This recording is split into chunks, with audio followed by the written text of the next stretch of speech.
Washington correspondent John Carl for more on this. And John, we know there are preemptive pardons being issued by President Biden for those who were targeted during the campaign and received threats from Donald Trump.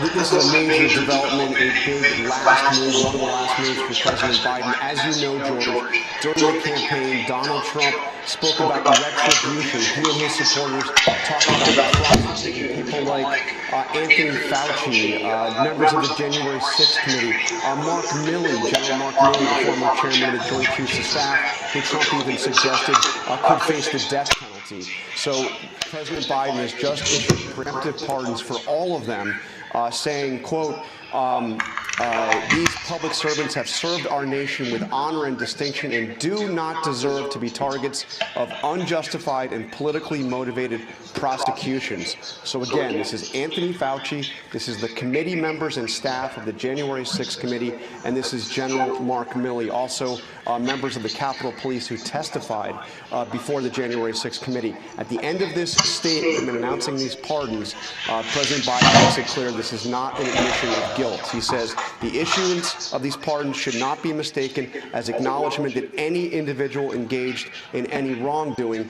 He says what he is doing is protecting them from possible and, in some cases, threatened political prosecutions. Explain in practical terms how this is likely to work, John. Well, this means that there have been talks from prominent supporters of incoming President Trump have talked about a special prosecutor to go into have criminal prosecutions of these individuals. With a preemptive pardon, they would not be subject to those political prosecutions or any prosecutions.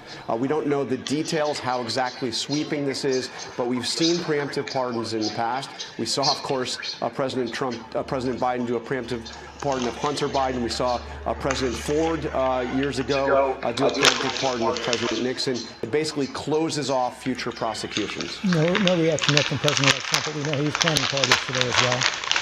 He's planning pardons of the members of the people who were prosecuted for breaking into the Capitol, attacking the Capitol on January 6th. Pardons we expect will be issued today. Again, the question is whether that extends to people who committed violent acts on January 6th. John Carl, thanks very much. Robin? It is going to be quite a day.